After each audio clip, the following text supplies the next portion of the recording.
Hello and welcome everybody to episode 62 of Comic DNA, X edition number 6, on which my good friend Alex Harner and I, Aaron Walther, we discuss the classic Stan Lee and Jack Kirby X-Men issues. Today, as indicated by the title, X edition number 6, we are talking about issue number 6. Halfway point, if I am not mistaken. You know, it occurred to me today, Alex, we were talking about this. We were talking about doing this series, and we really at least wanted to focus on the first 12 issues, the important issues by Stan Lee and Jack Kirby. And it occurred to me, I don't remember if I actually fact-checked that it was only 12 issues. We should fact-check that, because I've been believing you this whole time. Right. It occurred to me that I've been saying the number 12, and I did a little double checking, and what it actually is the first 12 issues are the 12 issues where Jack Kirby is credited as doing the pencils. He stuck on for a few more issues where he did the layouts, but then somebody else did the actual pencils or finished pencils on top of him. Okay. So it has been fact checked, and we're basically correct in saying it's the first 12 issues that were pure Stan, pure Jack. Before, by the time you get to other artists stepped in. Yeah, by the time you get to issue 13 and on, I know Jack sticks around for a few issues to do layouts and designs and stuff, but he's not actually doing the full pencils at that point. Okay. So that's where the number 12 comes from. That's what I'm saying. We've been saying the first dozen issues, and it's a pretty loose definition, but that's what we're talking about there. Okay. Well, I'm trusting you on this one. So yeah, and the only reason I'm kind of hung up on the numbers here is because, number 6, this is sort of a, I don't know. I mean, it's a halfway point. It's sort of a little bit of a, a milestone, if you will, for us, not necessarily for the X-Men. But, we made it to number 6. We made it to number 6, so there we go. All right. Party on. But, so let's talk a little bit about this issue. Let's do it. This issue boasts on the cover, the Sub-Mariner joins the Evil Mutants special guest star issue. Right. I find this issue to be really interesting because this is the first issue that sort of plants the X-Men into the Marvel Universe, the greater Marvel Universe, like into their continuity. Because up until this point, they've kind of been doing their own thing. And this was kind of Marvel's thing at the time that made the books a lot of fun, was that you'd see these crossovers and guest stars, and everything was all happening together. There wasn't such a huge disconnect between like what you would see in the DC books at the time. Like they had their Justice League book, but pretty much their books were, Superman was off doing his thing, Batman was off doing his thing, Green Lantern was off doing his thing, etc. And but the Marvel books kind of had this like web of continuity that tied all the books together. And this is the first issue where we see that with the X-Men. So I guess it is a little bit of a milestone issue for the X-Men. Right. Haha. In its own way, sure. But and we get Namor, who had previously appeared in Fantastic Four. And even before that, he was one of the Golden Age characters. Oh, right. Yeah. Namor is one of the earliest Marvel characters, actually. He was brought back for Fantastic Four. Like, that was them. I forgot all about that. Yeah, exactly. Yeah, he's one of the characters from 1940. Was he... he was like one of the guys who teamed up with like Captain America and the android Human Torch. Am I remembering right? Or is that totally wrong? I haven't read those issues. I think that might have been retroactive continuity, where they kind of decide that's where he was. But I know that Namor was a character that appeared in Marvel number 1. I don't know what the story was. I'm not that much of a comic historian, I confess. Shit. Yeah, right. But yeah, no. So Namor is an old character, an old comic book character, and he's been around for a long time. But he became a Fantastic Four character. Like, he became part of the Fantastic Four family, and that gets referenced a lot in this issue. But it does. Let's go ahead. Before you jump into the summary, can I just point out that this is a very special Labor Day X Edition podcast, which means I will be day drinking and have been day drinking, which could result in more swear words. Who's to say? Whoa, this is like a bizarro podcast because despite it being Labor Day weekend, I have to go to work this evening, so I am not day drinking. So this is a special episode of Comic DNA where Aaron is sober and Alex is a little buzzed. Opposite of how it normally is. Yeah. So let's see if this will be this would be a good little experiment for all you listeners if you can tell the quality difference between this episode and other episodes. All right. So if I'm not mistaken, it's my turn to do the summary. Summary. You're on summary duties. Well, I'm actually really glad because this is a pretty easy issue to summarize, as opposed to the previous issue, which you had to do. Last one was a little more all over the place. It was all over the place. This one is pretty simple. We see the X-Men hanging out at the mansion. You know, they're doing their family thing, eating dinner, and Professor X is just reading the newspaper and he hears about Namor the Sub-Mariner, and he decides that he deduces that Namor might be a mutant, and if he is, they need to get to him before Magneto does. So it becomes this arms race almost. Mm-hmm. And Magneto decides this is a funny little plot element actually. Magneto just decides on a whim that he will also go look for Namor. It's not really established why Magneto wants to look for Namor. Professor X is reading the newspaper and whatever, and then we cut to Magneto and the evil mutants, and he gets into some shenanigans, and then they're talking about the X-Men, and then Magneto just goes, "Oh, the X-Men! That reminds me, I've got to find Sub-Mariner before they do." It just comes out. He just had a feeling that they might be making a play for the Sub-Mariner to join their team, so gotta get to work. So Magneto goes to look for Sub-Mariner, and he does it with some ambiguous, questionable powers that he may or may not have. I don't think well, we'll see in future issues, but I've never seen him have these powers in any other X-Men comics. Right. He sort of has Professor X powers. Like, he can just send his mental energy it's kind of an astral projection. An astral projection, right. Which, to be fair, we sort of saw in the previous issues where he and Professor X were kind of squaring off. But it makes sense in that context where you can assume that it's being done through Professor X. Like, Professor X is looking for Magneto, through his mind powers, and he finds him, and they have like a mental battle where Professor X is using his powers to confront him. This is completely removed from Professor X. Magneto just, like, everybody leave me alone. I'm going to prepare my body to send my mind out, and things like that. Yes. And he does, and Professor X also does the same. And they're both walking around as astral projections looking for Namor's hidden fortress under the sea. Under the sea. Under the sea. That's the first thing you thought. It was. That's your solution to everything. Move under the sea. It's not going to happen. Be no more accusations, just friendly crustaceans under the sea. Oh, man. So we're going to try and do this without so many diversions, but it's hard. If you're expecting no Simpsons references, go elsewhere. Yeah, exactly. But anyway, so Magneto finds... I'm gonna burn through this plot synopsis because it's not that long, actually, after we get through the jokes. I will stop interrupting. Magneto finds Namor and tricks him into going to the surface to find Magneto. It's a fun little thing, I guess. Magneto's plan. So, it's a good time. Yeah, it's fun.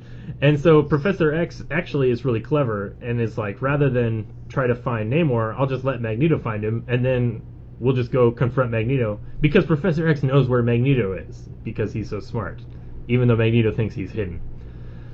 So Magneto has this hidden island, and there's some convoluted explanations of how it's hidden and how Professor X finds it, and they charter a sailboat and go to the island to find Magneto.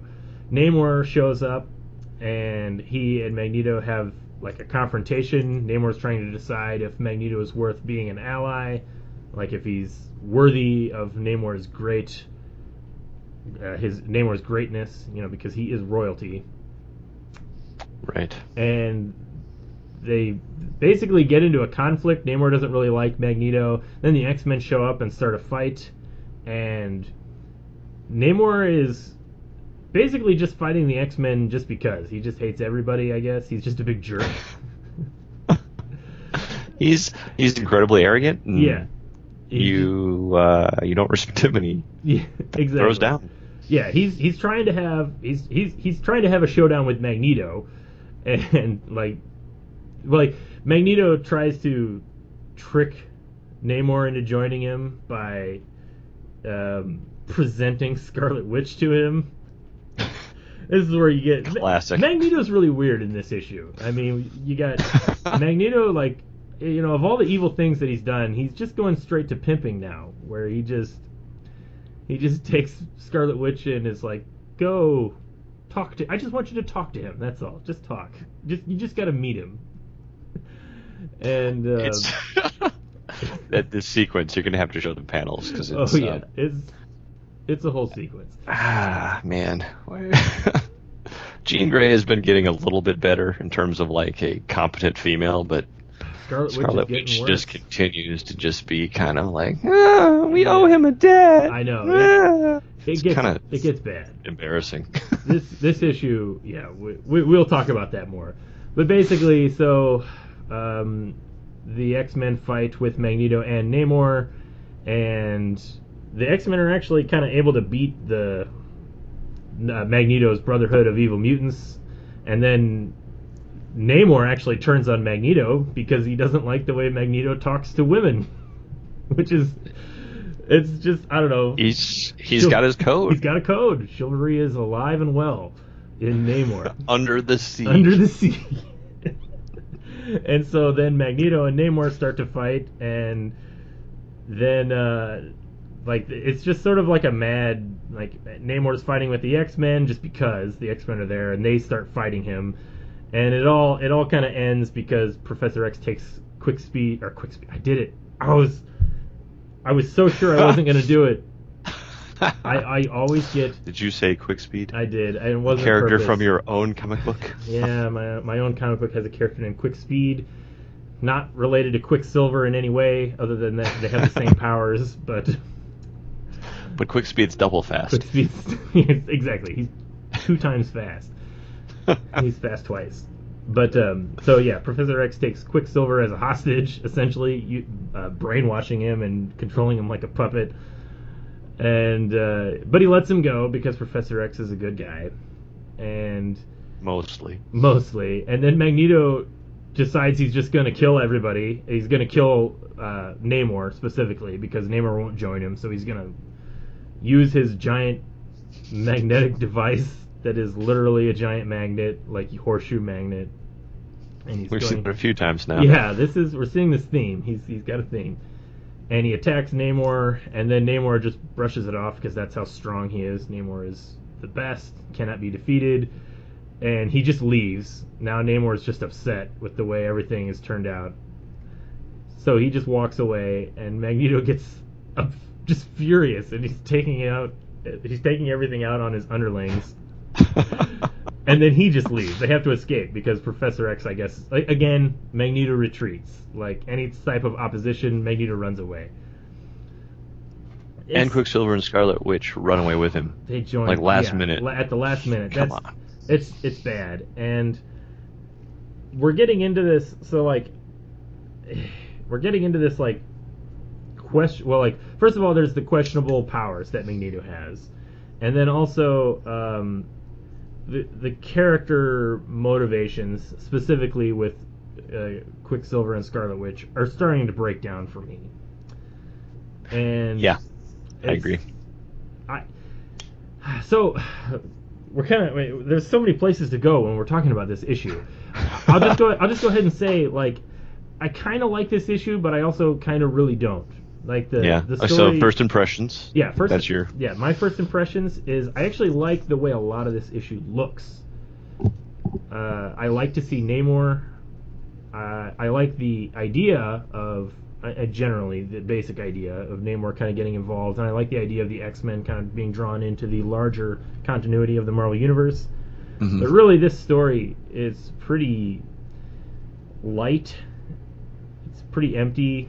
That's a good way to describe it. You know, it just doesn't feel, especially after that previous issue. I mean, we talked for almost 2 hours. It was so dense. There was so much going on. Yeah. And this one, I don't know if I could talk. I mean, we will, I'm sure, talk for an hour, but I don't know if it'll all be relevant. But there's just really not a whole lot going on, and it feels, other than having Namor in it, it feels like it doesn't really serve any purpose. Like, it doesn't really move anything along. Mm-hmm. And the relation of all the characters. I was surprised. Sad.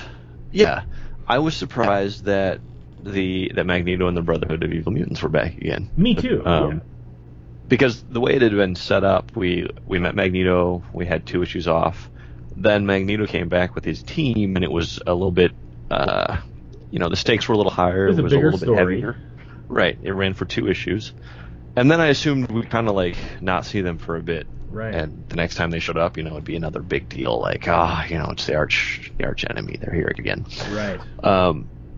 What it felt like to me was much more of a Saturday morning cartoon kind of setup, where every episode the good guys are fighting the same bad guys, and it's their evil machinations. And granted, this is a kid's comic, but I guess I sort of thought that we would kind of see Magneto appear and then disappear, and every time he showed up it would be a big deal. And this feels much more like a Cobra Commander or something. Like, he's just like the obligatory bad guy, so let's just throw him in there, and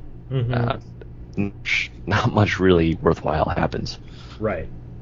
No, I agree. This is such a... I mean, so one of the things that I always complain about, I think I said this word quite a lot in the last podcast that we talked about. I hate plot contrivances. I hate plot conveniences where things just happen for no real reason. There's no character reason that things happen. They just happen to move the plot along.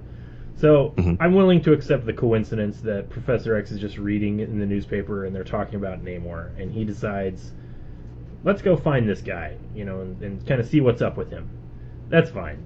But then it just cuts to Magneto, and Magneto is just also having the same thought for really not much reason. We have to find Namor. Sub-Mariner must be found. And he's just, I don't know, it just feels a little contrived. I find it interesting that Stan Lee's scripts are pretty wordy. Yeah. Like, there's a fair amount of text on every page. Yeah. But oftentimes, and I think this issue is a great example of that, there's a lot of words, but it doesn't feel like real people having conversations and arriving at any sort of conclusion or reason for why things happened. Right. It's more like it just keeps happening and then we're done. Yeah, exactly. But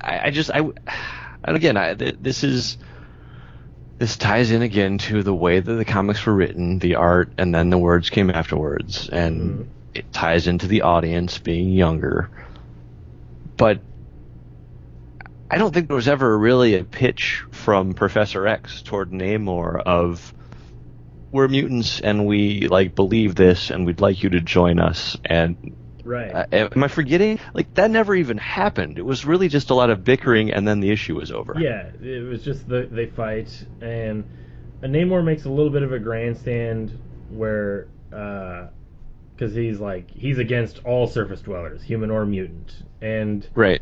It's just sort of glossed over. Professor X doesn't really try to even, like you said, make his case of here's why you're wrong, or it's there's just no real recruitment pitch. Right, it's just kind of Namor's there, he fights the X-Men, he fights Magneto, everyone kind of fights, and then the issue's done.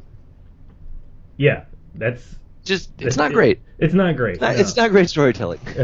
It's pretty weak, and it definitely suffers from something we've complained about in previous issues, where the ending feels really rushed. Like, it's like all these events just keep happening. People are just fighting and fighting and fighting. And then the last issue, the last page has like 3 important segments and important scenes. Just kind of speed to the last panel where you get the nice little like bow tied around the story. Was it Professor X's smiling face? Yeah. Saying it was all just a test. Exactly, yeah. Yeah. This one's not quite as hokey, but it's still really rushed. It's rushed, yeah. And it's still, like, it concludes with this Magneto's using his big magnet machine to crush Namor. Mm-hmm. And I don't know if there's anything to take away from the issue. It's that Namor is really strong and Namor does what he wants. And he's the king of the sea, and he, it's just like, you can't control him. He's Namor. Yeah. And you have this sequence where basically Magneto crushes him with his power, and Namor crushes Magneto's machine, and walks off like a boss. Yeah. Use that term again. We used that last issue. Like, he just walks off like, yeah, job's done. I'm out. Yeah. But there's no real sense of hierarchy, or none of the panels really shine. Mm-hmm. Like, if the whole issue is about, like, Namor kind of being Namor, yeah, I feel like there should have been a big moment of, like, a big panel, a splash page, something getting crushed, just to show, like, this guy's awesome. Yeah. You don't get it. Yeah, I agree. I think part of that just comes from, this is a period where in these X-Men issues, Jack Kirby is really sticking to the grid format. Mm-hmm. You see it in later comics. I mean, because I guess it's important also to remember, like, again, he's doing Fantastic Four at the same time that he's doing X-Men, and this was 1964, 1965. And you see in his later books where he starts to have a little bit more control over everything, you see him loosen up with his art. The books that he was making in the 70s for DC are so much bigger. You see, that's where you see like Jack Kirby doing double page spreads, and like that kind of a thing would look awesome for some of these sequences, but there's just no room for it for the way the storytelling is, and how he's just not at that point yet. And I'm not Jack Kirby historian, so I'm not saying he's like never done art like that before, but that's just certainly, I don't think that it's just not what he was doing with the X-Men, and I don't think X-Men was his focus at the time. Fantastic Four was. Mm-hmm. And Fantastic Four, if memory serves, was really well received at the time. Oh yeah, no, Fantastic Four was Marvel's flagship title up until it was the X-Men, comic. Yeah, it was the comic up until X-Men got rebooted in the late 70s. Then X-Men slowly took over. But yeah, Jack Kirby specifically, his Fantastic Four is what made Marvel. Which is Isn't that interesting? It's such a shame to see how things have turned. I don't know.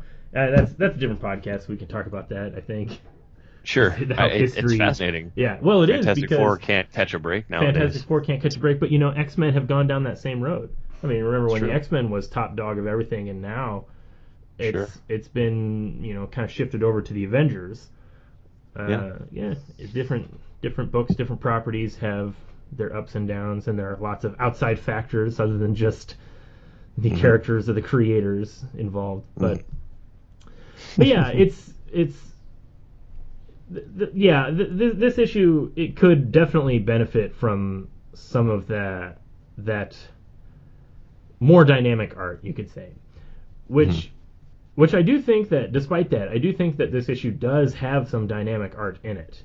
I do actually really like that sequence of Magneto trying to crush Namor, and Namor just, like you said, he just flexes and shrugs it off and like smashes the power back at Magneto and just destroys everything, and then just walks away. It's like in this this really it's a very cool guys don't look at explosions moment. Yes, exactly. Like he destroys it. The slow walk away with chaos behind him. The slow walk, presumably. And Stan Lee's narration. I mean, I actually like it quite a bit, but it's real over the top flowery Stan Lee. Just that panel of Namor walking into the sea, and it's Without a word, without a backward glance, the awesome Namor rises and slowly, imperiously approaches the sea. I mean, it's Like, good. It's epic. yeah. It's got some gravitas to it. Right. I think that's good writing. As much as we complain about Stan Lee overwriting things, and he does quite often, Mm-hmm. panels like that work really well, and they look I agree. cool. It's really strong. Yeah. And it hammers home that, like, you can't control Namor. That's right. Yeah. You humans and mutants, you don't understand. Namor does what he wants. That's right. You can't tame the sea. Yeah. I agree. Like, the sequence is good. It just, as a conclusion to the comic, Well, right. and like an attempt to sort of make sense of, like, what was this issue about, what was it for, it doesn't have a lot of hierarchy or Right. feel. Well, I mean, like, we're talking about this sequence. You could basically say, I mean, it happens over the last 2 pages, and the sequence starts with the last, like, 2 panels of page 21, and then page 22 you get 5 panels of Namor destroying the machine and then walking off. Then you get 2 panels of Magneto being upset and running away, and then you get your final panel of focus on the X-Men and how everything's all solved. So yeah, it feels really clustered. Like, this is the kind of thing, like you talk about the hierarchy. Like, it doesn't build to anything. It just feels like just tacked on.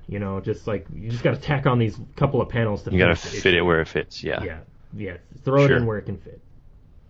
I've noticed this often in these old comics.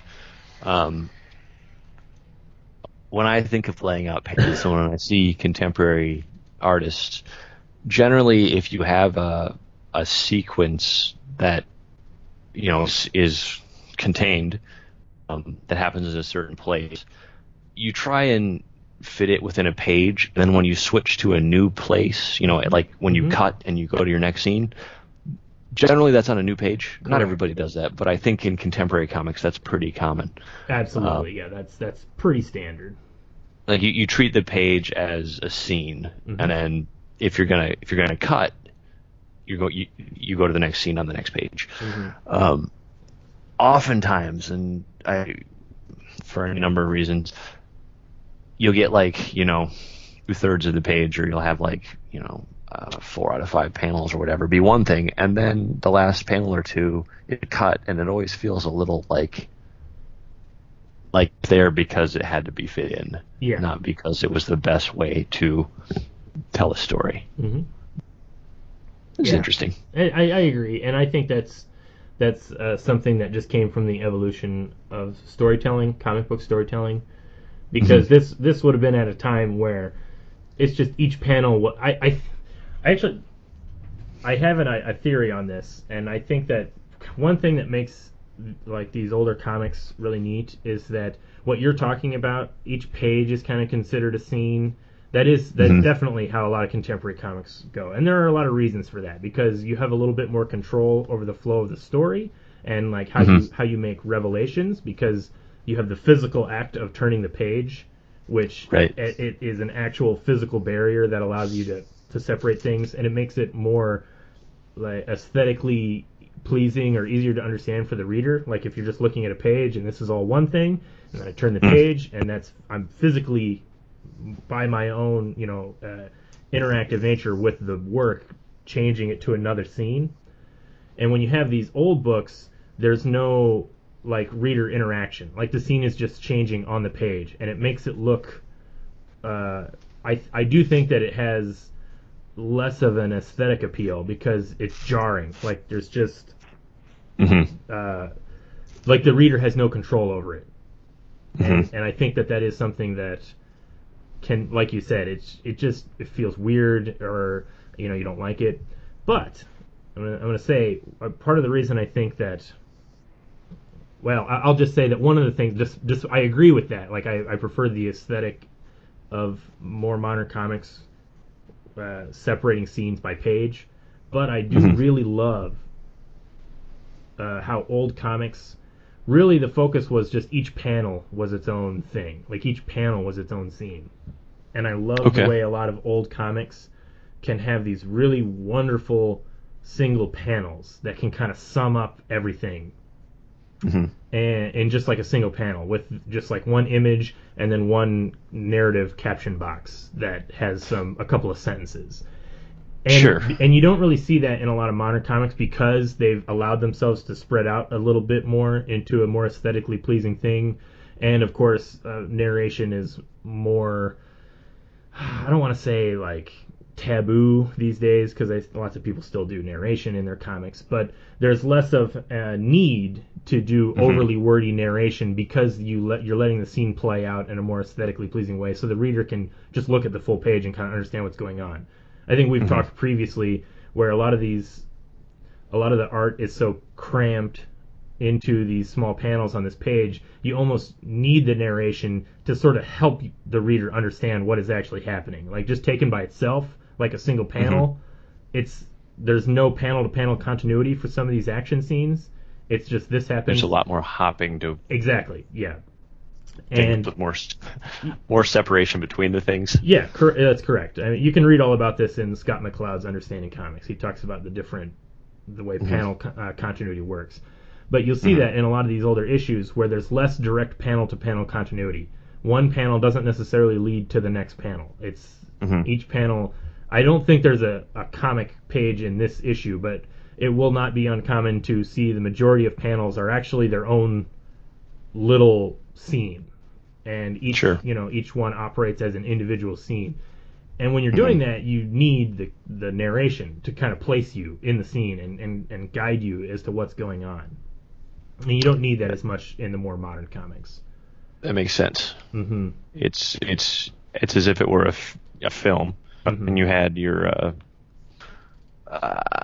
frames, and you're laying those frames out on page. And older comics, you're removing more frames between.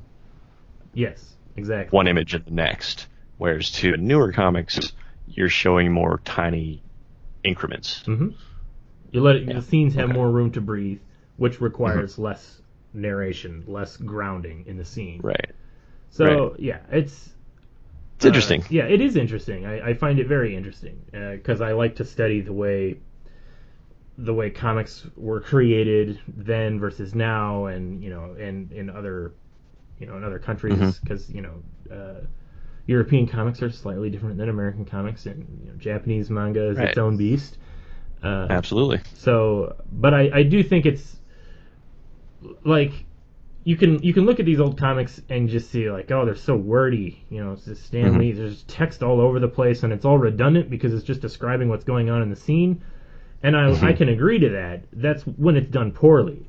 But I do think that just having the narration, like just the very nature of it being what it is not what makes it bad. When you have a caption box that literally just tells you exactly what's happening in the scene, or what's worse.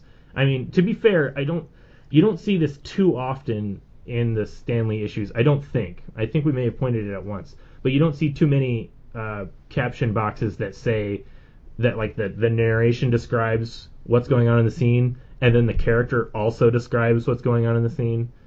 Like, you don't see too many things where it's like, and now, Cyclops uses his dread power to blast through the wall, and then you have a thought bubble of Cyclops saying, I hope my power is enough to blast through this wall. Like, that's the redundancy that makes it unappealing. Especially annoying. Yeah. Right. Stan Lee generally avoids that. Yeah, I think he does. At least in these issues, I haven't really noticed it too much. But yeah, I mean, I guess what really kind of where I'm going with that, we kind of went down a rabbit hole of just the differences in like modern and Silver Age comics, but or the Marvel Age of comics, as it were.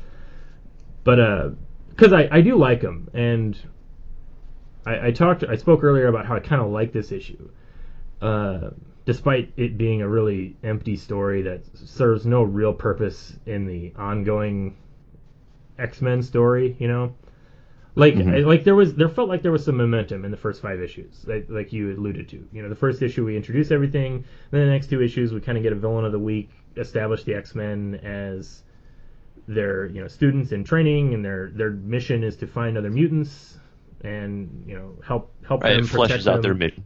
Right. And then like you said, Magneto comes back, and he's got a team with him, so it's a bigger story. It's a 2-part story, and the stakes are higher, like you said. And then this issue it really feels like it's just spinning the wheels, more of the same. Magneto's back again, doing the same thing that was in the previous issues. It doesn't feel like there's any momentum from the previous issues. Like, it just feels like I said, spinning its wheels. Mm-hmm. And there are some other factors that lead into that, that lead into my feeling like that. Not just the overall plot, but also the characterizations of everybody in this issue. So let's talk a little bit about that. Okay. Let's talk a little bit about Scarlet Witch and Quicksilver, because my goodness, it's getting harder to believe. Yeah, we've spoke so highly in the previous issues of how much we like them. They're fun characters. They're a little conflicted. They got a legitimate background. It adds some drama. It adds some depth to the good guys versus bad guys. They're not, the bad team isn't all mustache twirling villains. A couple of them are, but it added some complexity, which I appreciated. Yeah. And then in this issue, they still talk about the debt they owe Magneto, but you kind of wonder how many times can his actions negate that debt such that they still feel compelled to honor it. Right, exactly. Like, he saved our lives, but then he was willing to kill me. Right. He saved our lives, but then he was willing to kill me. Like, yeah, it keeps happening, and it's wearing my patience. Agreed. But I do like talking about, I guess, greater characterizations. I really like the sequence early on in the book when we cut to Magneto and we introduce Magneto and the Brotherhood. Mm-hmm. There's that page sequence where Magneto is talking to Toad about how he's going to destroy the X-Men because they keep getting in his way, but if he can get Sub-Mariner on his team, then he'll be able to destroy the X-Men once and for all. And he's going to choose his most awesome weapons. Namor will have to yield.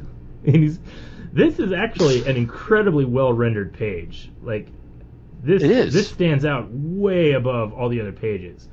You get Magneto's super high tech weapons, and the whole sequence actually reads really well too. Because I'm fascinated that in this single page, you really see all of the Brotherhood of Evil Mutants. You see all the characters, and you see all of their character motivations or character traits all acted out on this single page. Magneto is a maniacal villain. Toad's sucking up to him. Suddenly, Cyclops appears, and Magneto immediately just tries to kill him. And it turns out that it's just a vision put on by Mastermind, who has sort of been the literal mustache twirling villain that we talked about. And he's sort of always questioning Magneto's power, and he's kind of always needling him and stuff. Mm-hmm. And then Magneto's death ray that he fires at the Illusion shoots down the hall where Scarlet Witch just happens to be in the way of. So Quicksilver has to race down the hall to beat the beam to save Scarlet Witch. That's all of the characters summed up in one page. Yeah, it's you can almost do it without the words too. Exactly. Yeah. Many other places, like we were talking about, the words add a great deal and are necessary given the jumps. Mm-hmm. But this sequence is really tight. Yeah. Yeah. Also, that giant blue weapon, as a child of the early '90s, that starting panel with that massive laser gun that he's holding. Cable could be wielding that thing. I mean, it's very, Rob Liefeld says he's a big fan of Jack Kirby, and I think that's actually very obvious in his art. I'm starting to see it a lot more. And I don't want to turn this into a Rob Liefeld more talented, but he is, yeah. But yeah, you can definitely see the connection. Yeah, as I'm seeing more of this old Kirby stuff, Liefeld has been knocked for many things, and we won't go too far into that. Mm-hmm. But sometimes people say, what was he even drawing here? But how many times have we said that about Kirby? Right. What is Scarlet Witch's helmet? What was the Vanisher wearing? Exactly.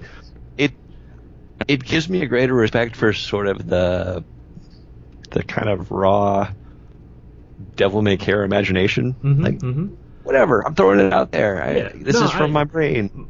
I have this general attitude about Rob Liefeld. I can't say I'm a big fan, but I did read a lot of his comics when I was a kid. But I will say, I bristle at the hypocrisy of some fans will really, really rail on Rob Liefeld for a lot of his like character quirks, or I should say his artistic quirks of his art style, but they will praise Kirby for essentially doing the same thing. I mean, Kirby's not always the most anatomically correct either. And, you know, Kirby, well, yeah, exactly, like looking at this gun, like what the heck is that? You know, that's... It's awesome. Yeah, it's cool, yeah, but, you know... It's just a lot of things. But one of the things that, like, Kirby, like, fans of Kirby will say, you know, Kirby's art had just a lot of energy and a lot of just imaginative life in it. And I will, of course, agree, that's why I love Kirby, but... Whenever anybody says that about Rob Liefeld, and I think you can make that argument about Rob Liefeld's art, it had energy and it had just some stylistic life. People will say, yeah, but it still sucks. And just right. I don't like it. I don't like all the dogpiling people do on Rob Liefeld, despite the fact that I agree with almost all the criticisms of his art. And I will say, before we get we don't have to keep going into Rob Liefeld. I do think that obviously, I think Kirby is way better and more consistent. I think that was consistency is right. That's huge. I think that was what really that's what bothered people most about Rob, is that he was a little inconsistent. Right. And I think with a little bit more hard work, he could have been consistent, but he wasn't. Right. Kirby was an incredible workhorse who kind of became the father of superhero comics because of how much he produced. Right. I mean, that's extraordinary. You can't say that about Rob Liefeld. But I don't know. As I'm reading these old comics, I'm kind of growing an appreciation for sort of the simple imagination of comics, of superhero comics. Like it shines in Kirby, and I see it more in more contemporary artists like Liefeld, where I'm like, you know, they read Kirby too. Like they kind of love those things. This wasn't just like drawing a bunch of cylinders for a weapon. Like it, there's sort of a good continuity here. Yeah, it's all there. Yeah, I agree. But that sequence, this page that we're talking about, I am in awe of how good this page looks. Like I think it stands out actually among many of these issues that we've read.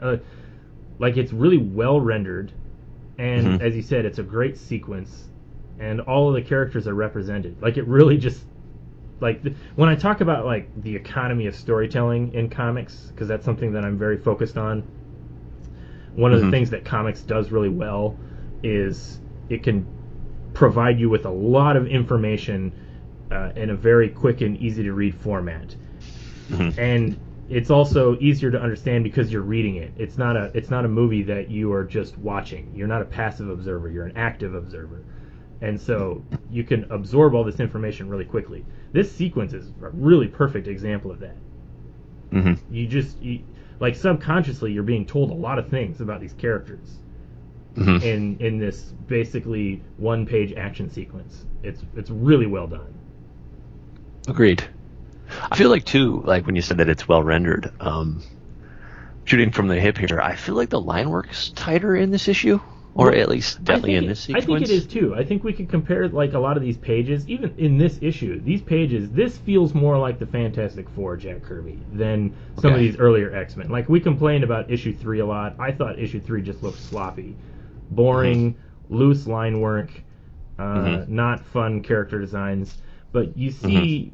You see in this issue, you see like that this sequence we've been talking about, and honestly, the sequence where Professor X astral projects to walk around the ocean floor, those are some beautiful looking pages with Professor X and Magneto as astral projections, really well rendered. Like this looks just like really high comic book art to me.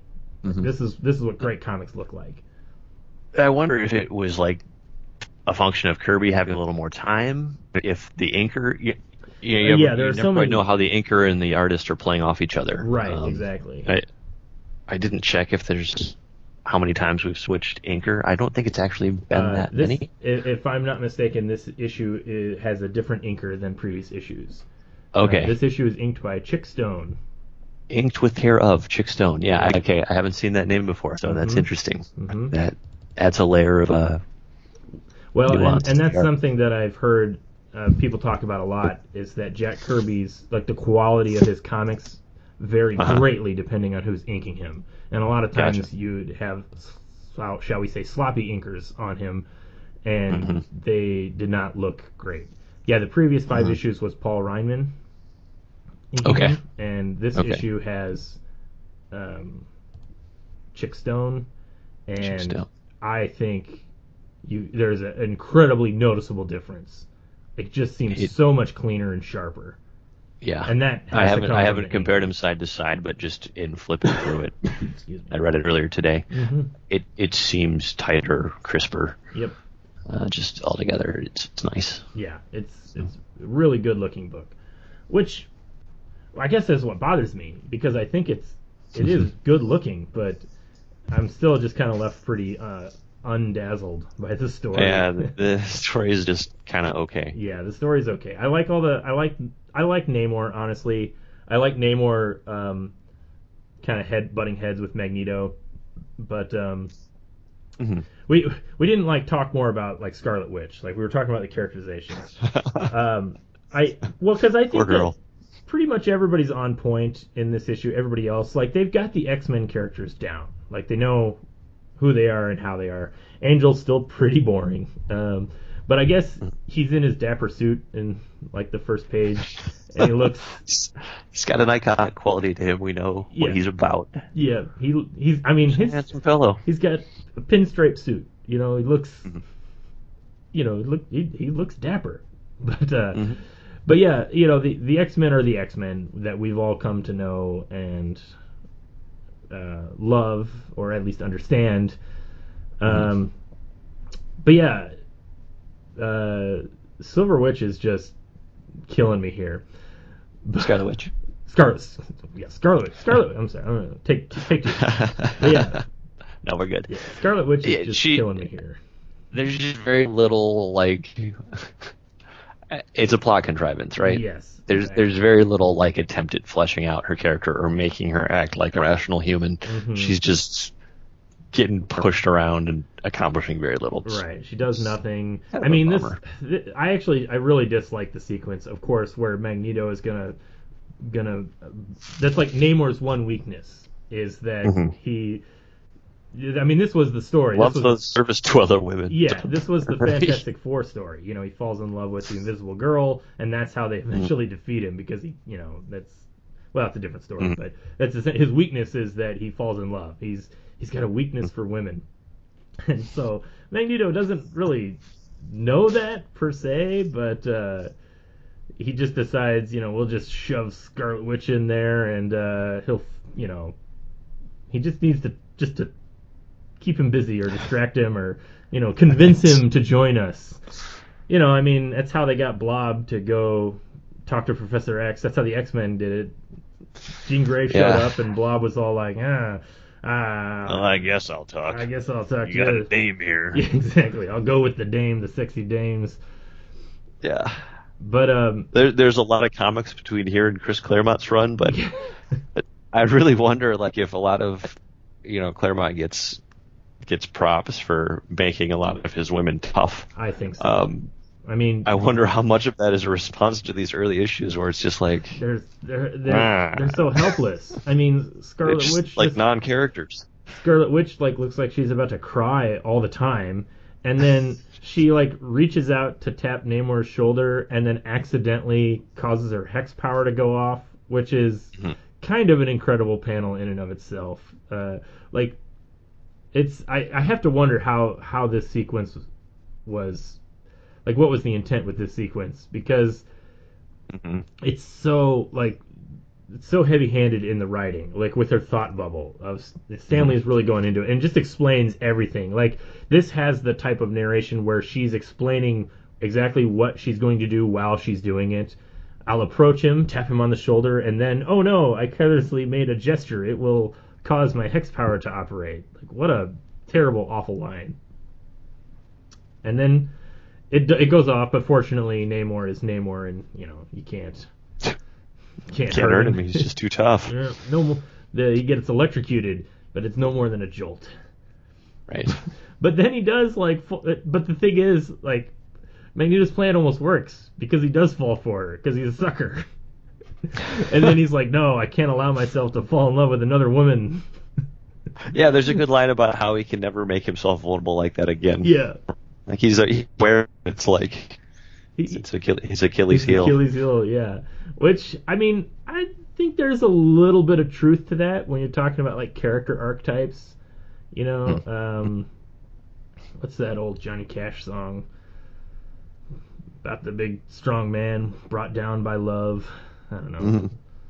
Sure, I mean, there's character type there of a weakness for love. Yeah, it's there. I guess that's Namor. Yeah, can't stop him unless it's a girl, and then he becomes vulnerable. Right, and I actually like that. I think that's a good character trait for Namor, and so I can see why you would want to try to work it into this issue. The problem is that it's really poorly done on Scarlet Witch's, like, the characterization of her. Like, you could have even done it where she's just there, and and he's just like, oh, a beautiful woman. I haven't seen a beautiful woman since that unpleasant business with the Fantastic Four, and I really don't want to go down that road again. You could have it as simple as that, but you literally have a panel of Magneto like grabbing her by the wrist and forcing her to go talk to him, and she's like resisting. Like, it's so uncomfortable. Yeah. And Quicksilver is like challenging Magneto. Like, it's all of their characters just spinning the wheels, of how they, who they are. Mm-hmm. I mean, it's like Magneto's evil, Quicksilver's protecting Scarlet Witch, and Scarlet Witch is sadly going to do her business because they owe Magneto their lives. And it's like depressing. Like, but yeah, no, it's a bad scene. I really dislike it, just because it's just the characterization of Scarlet Witch is just awful. Like, she just kind of is browbeaten into doing this, and she does it, and then she's just kind of like a dumb, helpless girl most of the time. And she's a damsel in distress, but they haven't. Yeah. They haven't given us a lot of reason to like the damsel. Right. Yeah. It's just distress, which, I mean, I guess that should appeal to any reader's sense of justice, but it's just, you want a richer story. Right. You want a little more. You want the characters to feel like humans. Mm-hmm. And the whole Quicksilver and Scarlet Witch dynamic is really breaking down here, because like their allegiance to Magneto is like, after the previous issue we saw, like, they openly challenged Magneto, and Magneto was going to fight them, but then they couldn't because Asteroid M was going to break apart. And in this issue is everything's just sort of back, like they're just there, and they openly challenge him again, and like Scarlet Witch, I will say Scarlet Witch is finally the one. Well, I shouldn't say finally, because she did it in the previous issue too, where she defies Magneto, and she's like, Magneto's gonna leave again. They have to leave because he's gonna just like run away from the X-Men. But Scarlet Witch decides to stay because she's got to save her brother, and Magneto just leaves her, and he's like, fine, we're done with you then, I guess. And then you get that awful last panel where second to last panel where Magneto's running away, and everybody's getting into his magnetic ship, and even Quicksilver's carrying. Then you see Hoskiller and Scarlet Witch, and a thought balloon explaining why that would be. Right. They're coming now in response to Magneto's mental command. Yes. So I'm going to go ahead and infer a few things here. Maybe I'll apply for my Marvel No Prize. I haven't read the letters pages in any of these issues, so maybe people are talking about this. I don't know. But I'm going to go out on a limb and say that the way Jack Kirby is doing these characters, the way he's kind of intending the characters to work, is that Magneto himself has some mental powers, some mind control powers even. We talked about this in the last episode about Toad. And we didn't I talked a lot about how you can infer from that sequence that Toad has been brainwashed by Magneto because it's juxtaposed against the sequence of Magneto trying to brainwash Angel. Right, But that makes a lot of sense. Yeah, it makes sense. But Right. you know what we didn't really talk about, ironically, because we talked about it in like every other episode, including this one, is the sort of breakdown in the creation duties about how the art is created first, and Jack Kirby comes up with the story and oftentimes even the dialogue, and then gives it to Stan Lee to script. So, like in that sequence in the previous issue, I have to assume that Jack Kirby may have even overtly intended Magneto to have these brainwashing powers, and that's how he keeps everybody under control. But Stan Lee just never got around to overtly writing it in the script, and it's just. But you can see it play out very clearly in the art that that's what's happening. I think, like if you didn't have all the dialogue or the text, and you just were watching the art with maybe like a paragraph kind of explaining what's happening, it would be very easy to say, Magneto's trying to brainwash Angel, Toad, who has already been brainwashed, his brainwashing is breaking down. And the only reason I bring that up is because I do wonder how much intent there is of Magneto kind of having this mental hold on people, and what Jack Kirby's intending his mental powers to be. Because there's that previous sequence. There's the end of this issue where he just straight up says that they follow him at his mental command after leaving him, after essentially being done with it.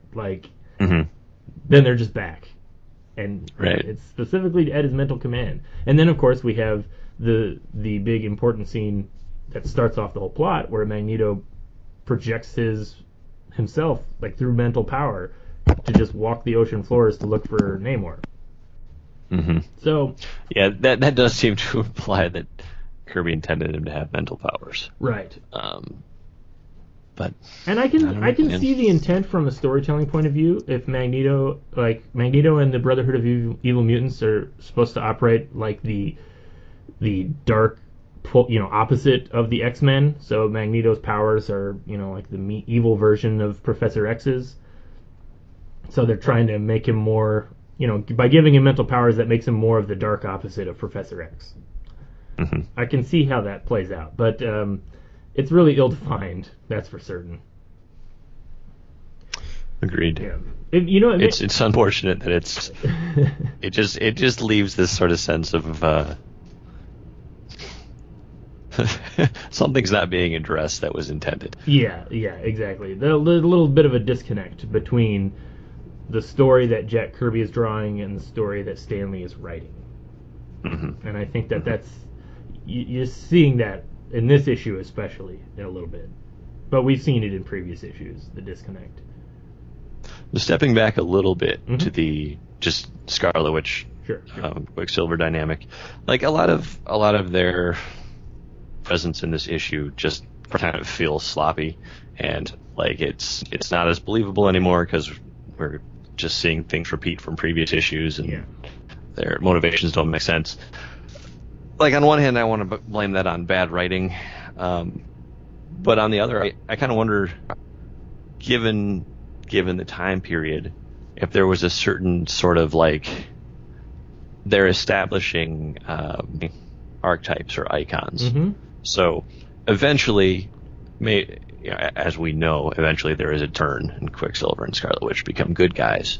But in the meantime, these may not have. The intent was not to write them in the way that contemporary Marvel writes comics, where it's all this mega narrative and they have these retreats and someone writes down this thesis and there's this like long form, like each thing is a piece of a bigger piece and it all ties together.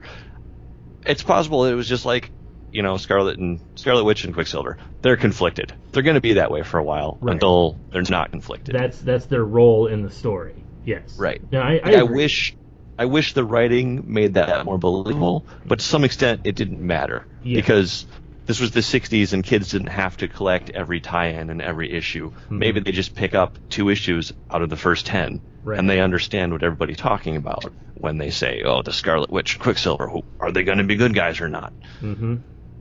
It's just kind of a different way to think about why the story plays out as it does. It is, and I think it is, like we talk a lot about the importance of context in understanding these stories, and I do think that is very important. In the same way that Iceman is the jokey character Scarlet Witch and Quicksilver are the conflicted characters.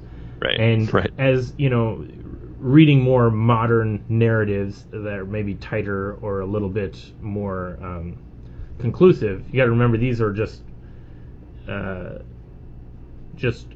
monthly comics that were not meant to have a beginning, middle, and an end. Like you said, these characters are represent archetypes of a specific character type, and that's their role in the story for each issue. So I agree with you. It is important to recognize that. That being said, that doesn't mean it's not done poorly or that it's not getting tedious, you could say. Right. Like sure. Like kind of like, well, like I can accept that that's Scarlet Witch's archetype, for that character, but it kind of goes back to then what you said at the beginning of the episode, where it's just you're just surprised to even see these characters back at all after the previous issue. Give us give us some new characters, do something different, so that each issue we're not seeing the same archetypes play out. Right.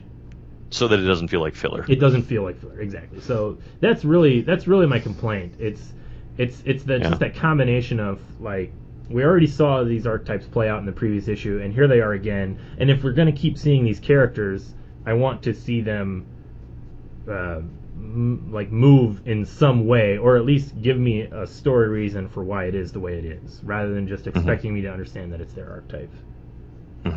Okay, I think that's fair. Yeah. In a perfect comic world, would enjoy this issue more. Right. Yeah. So we're at about an hour. Yeah. What do you think? We want to. We're gonna wrap it up here.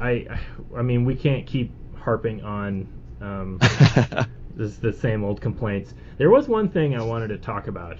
We don't have to go into too much detail. One of the things I am fascinated by, this kind of ties into what we were talking about, Magneto's ill-defined powers or his ambiguous powers, and you see it also kind of play out with Namor at the end, where Magneto is trying to crush him, and Magneto is just too powerful.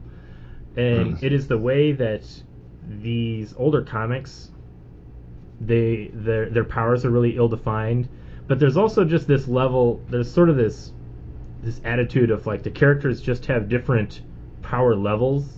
Like, some they're just powerful and they're just not powerful. Like Professor X has the most powerful brain.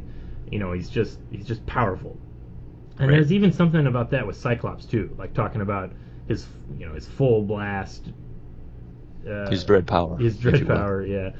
And I couldn't help but think of I just recently watched One Punch Man, and I was good show. Yeah, it's fantastic, and we don't have to do a long discussion about that. But one of the things that struck out to me, and it's also something that's really prevalent in Japanese anime, that is more prevalent, I think, in Japanese stories than it is in current American stories. I think in American comics, especially in the X-Men, there's been more of a focus on the definition of, like, defining the powers.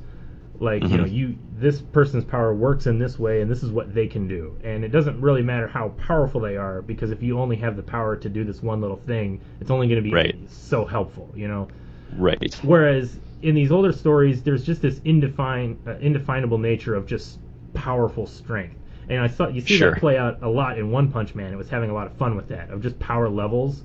Like, a character has a power to do a thing, but then they're also just makes them really, really, really strong in general. And it, they can. You see that, like, with. I can't actually think of any specific characters, but, like. I don't remember their names. I don't want to go into a long thing, but that was something that I thought One Punch Man did really had a lot of fun with. Just different power levels, and I mean, you see it in other, like, Dragon Ball Z. Everything's like charted power I was going to levels. say, yeah, sure.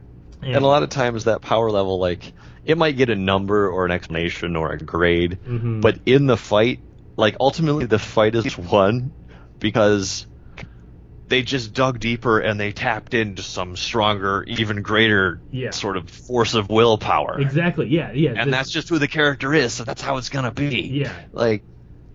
And I think that's the kind of thing that you see play out in this issue, like with Namor, where he defeats Magneto just because it's just his You know, he's just got power. Yeah, he's just got power. And I mean, just the way that the way the Stan Lee's dialogue talks about the characters, like Magneto's power. You know, it specifically says he has like the second most powerful brain. You know, like you know, despite not having the telepathic abilities that Professor has, he still has the second most powerful brain, which allows him to basically do telepathic things, even though that's not his power. His power is control over magnetism. It's, I don't know, it's a little kitschy, I guess you could say. Like, I can't say I dislike it per se, but it's you know, it can be fun, I guess. It's interesting. Yeah, but it's an interesting trend. It's an interesting trend, I guess, it's a better way to put it. Yeah. There was this stint in, I don't know, I'm not well versed enough to say that this is a trend across like tons of media, but there was this stint in the superhero movies where there would always be a final battle. I think I remember this being a thing with like the first few X-Men movies, maybe. There'd always be a final battle, and there'd be a fight back and forth, and then ultimately the good guy would win with some sort of like trick, or Deus Ex, or like the chips would be down, and then he'd like pull some little like some little unexpected move, and that would be the coup de grace. That would be the end of it. And sometimes it's like there's nothing wrong with that, but sometimes I'm thinking of like an X-Men 2. Wolverine is absolutely getting trashed by Deathstrike, but he ultimately wins because he happens to grab onto the adamantium injector. That's such a that's such a trope. No, you're right. That is such a trope, and which I find to actually be really boring. Which is the whole like the hero has to win by being clever, not just by being strong. And and that's or something has to be introduced last minute, and the hero, I guess it's being clever. He has to recognize it, and that's what allows him to beat this adversary. Exactly. Versus the Dragon Ball Z approach, or the name approach here, where just like, no, he just like flexed harder. Yeah, exactly. He just wanted it more, and he just ultimately was just stronger and better. It's interesting. And I noticed that there's I guess kind of going with that, the kind of the correlation between these old Marvel storytelling tropes and what you see in Japanese anime. One thing that I always find fascinating in Japanese stories, like in their archetypes and their tropes, is that the boss, the main villain, the guy in charge, is also the strongest and the most powerful. And that's not an American thing. The American thing, it's always like the old smart guy is in charge, and he bosses around the really strong minions. You know, but in, like, you saw this in One Punch Man, you know, like the number one villain, the one that's in charge, is the strongest, and everyone below him is like second strongest and third strongest and fourth strongest, and it's like a hierarchy, and it's pure strength that puts strength. Yeah. And you see this in these X-Men comics. It's Magneto is just, it's pure strength. Like, he browbeats everybody into submission, and he is second only to Professor X. And you know, it's, I don't know. I do think it's an interesting. It is like a little interesting trope or dynamic in how the powers work, or even the good versus evil conflict. Like, it really is just like these issues is just strength. Yeah, it's interesting. Yeah, to keep an eye on that, see how it plays out. Yeah, see exactly, see how that develops. Yeah. All right. Well, I think so. That's, would you give anybody an MVP? I don't know if I would. I'll probably just give it to Namor. I was gonna say I'd say Namor would be the one to get it, just because he's got his code. He doesn't like the way Magneto talks to Scarlet Witch, which I appreciated. Just, you know, I will not ally myself with anybody who talks to females the way you do. That is the plot turning point. Yeah, for his that's entire presence in this comic. So he's got that little bit of an anti-hero thing going on. You know, he's not just like he's not just a pure evil jerk like Magneto. And he's also like really strong, and he has that great final panel sequences of him diving into the ocean. Let's just give it to him for that. Yeah, we'll give it to him for that, because everybody else has I mean, the X-Men just do their thing, and Magneto is pretty stupid through this issue. He's just not a very good mastermind. No, not really. Not really. Not really. I mean, what would you say is your favorite panel from this issue?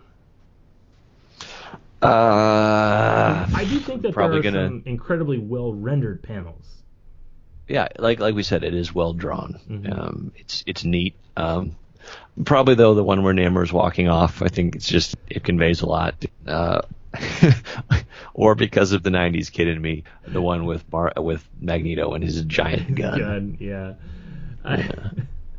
I have to admit, I almost want to pick the panel where Magneto is trying to force Scarlet Witch to go meet Namor, because it's just so like kitschy. Like we talk about like single panel scenes, like this whole scene is just terrible. Like it's so diabolical. Like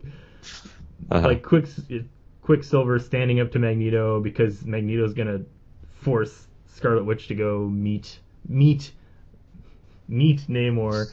And Scarlet Witch is all sad. Like, this is the kind of thing that could be taken bizarrely out of context and placed in, like, a Roy Lichtenstein art gallery, you know? Sure. But, there's also the one where Namor just hurls an angel.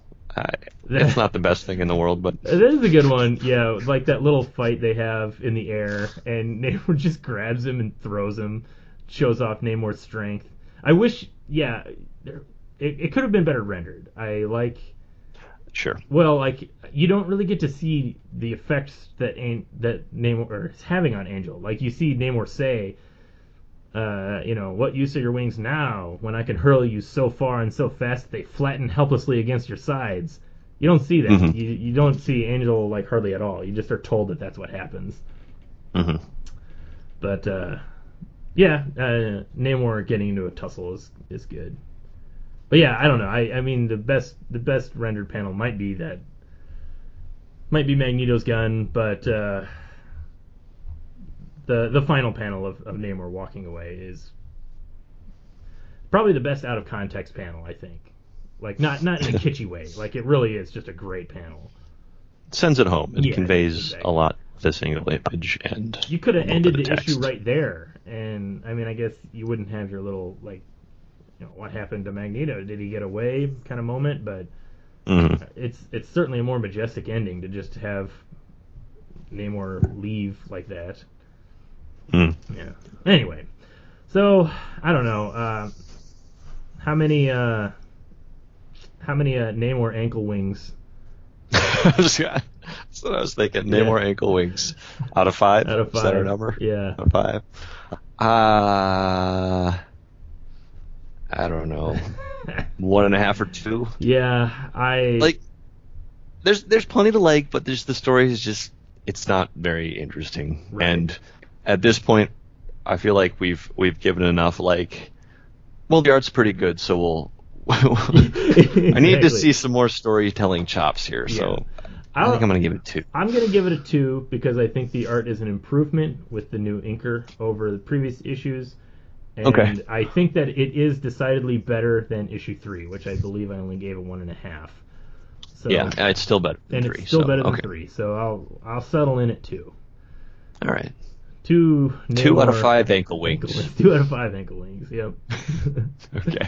All right. Well, I think we're going to wrap that up. Thank you, everybody, for listening. You can find episodes of this podcast at comicdna.podbean.com, and you can also find us on YouTube, Comic DNA channel on YouTube. My name is Aaron Walther. You can find me on Facebook. I'm on Twitter at AAWalther, on Twitter, AAWALTHER.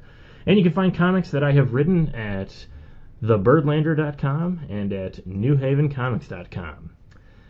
And I think we're just going to wrap it up. No late banter for this one. I think Alex and I are both ready to just go. So we will see you all next time.